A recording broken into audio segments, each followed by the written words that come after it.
Good day, Science Stars, and welcome to the second module of our Ecosystems unit. Within the second module, we will be discussing the topic of energy in our ecosystems.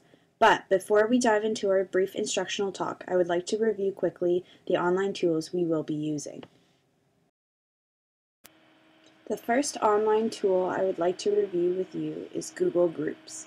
Google Groups is one of the many online tools provided by Google.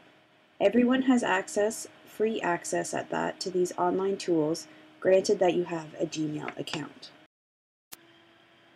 Once you have logged on or created your Gmail account, you must email me so I can then add you to the discussion group within Google Groups for this module. Once you have been added to the discussion group, you will be able to fully participate during this module. The second online tool I'd like to review with you is Popplet. Popplet is an online graphic organizer that allows you to export and save your mapped out ideas. We will be using Popplet for our final learning activity for this module.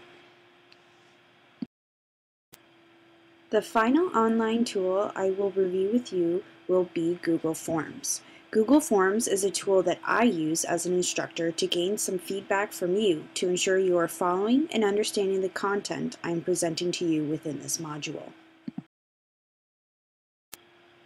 The Google Forms are found embedded as hyperlinks throughout the text within the module below. Simply by clicking on the hyperlink will open up the Google form within another tab within your browser. Fill out the form and submit. Okay, now that we have reviewed the online tools we will be using, let's take a look at the expectations for this module. Our main objective for this module is to understand how energy is created, transformed, and used within an ecosystem. You, as a student, will hopefully achieve these specific learning goals by the end of this module. Don't worry, you can find a list of these specific learning goals in the resources file at the bottom of the module page. Before beginning our instructional talk, I'd like to discuss the assessment for this module. For this module, assessment will be based on participation, completion, and your overall final learning activity of creating a food chain or food web. Any and all resources for this module, including your assessment rubrics, will be found at the bottom of the page on the Google site. I encourage you to look through all of these resources before continuing to our instructional talk.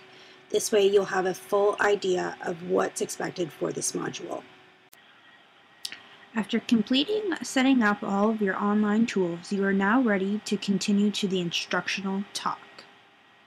Created using Powtoon.